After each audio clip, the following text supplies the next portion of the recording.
பா ஃப்ரெண்ட்ஸ் கூட வெளியே போறேன், காசு இருந்தா கொஞ்சம் கொடுங்க. இந்தோட செல்லம், பார்த்து பத்திரமா போயிட்டு வா. தேங்க்யூப்பா.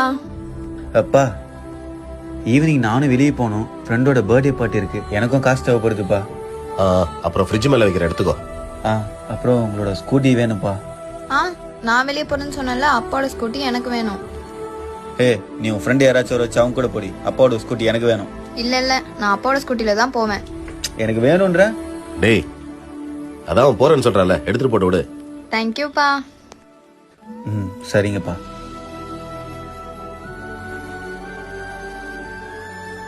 பா உங்களோட பைக் இங்க வைக்கிறேன். அந்த கீ என்கிட்ட குறி, எனக்கு டைம் ஆச்சு, நான் கிளம்புறேன். டேய் இல்லடா, நான் இப்ப வெளியே போறேன். என் ஃப்ரெண்டு வினோத்தை நான் பைக் கொண்டு வர சொல்லியிருக்கேன், நீ கொஞ்சம் வெயிட் பண்ணு. சரிங்கப்பா. அண்ணே, ஏன்னா எப்போ பார் பையன்கிட்ட கோவமா பேசிட்டு இருக்கீங்க? கொஞ்சம் தன்மையா பேசலாம்ல. பையன் வேற பெரியவனா வாழ்ந்துட்டான், அப்புறம் உங்க மேல வருத்தப்பட போறானே. வேலு, உனக்கு ரெண்டுமே பொம்பளை பசங்கல்ல, அதனாலதான் அப்பாவுக்கும் பிள்ளைக்கு இருக்கிற பாண்டிங் உனக்கு இன்னும் சரியா புரியல. டேய் பாத்தியா, அப்பாக்கு உன் மேல பாசமே இல்ல, என் மேலதான் நிறைய பாசம். அப்படின்னு நீ நினைச்சுக்கிட்டு இருக்கியா? அவருக்கு உன்னை விட என் மேல தாண்டி பாசம் ரொம்ப அதிகம்.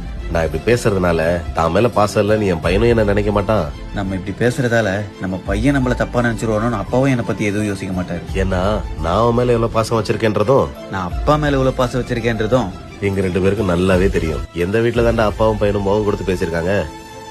எல்லா இடத்துலயும் பையனுக்கு ஒரு தேவைன்னா அங்க அப்பா வந்து நிப்பாரு. ஆனா அதே அப்பாவுக்கு ஒரு பிரச்சனைனா அங்க பையன் வந்து நிப்பான். அது தாண்டி அப்பா புள்ள பாசம்.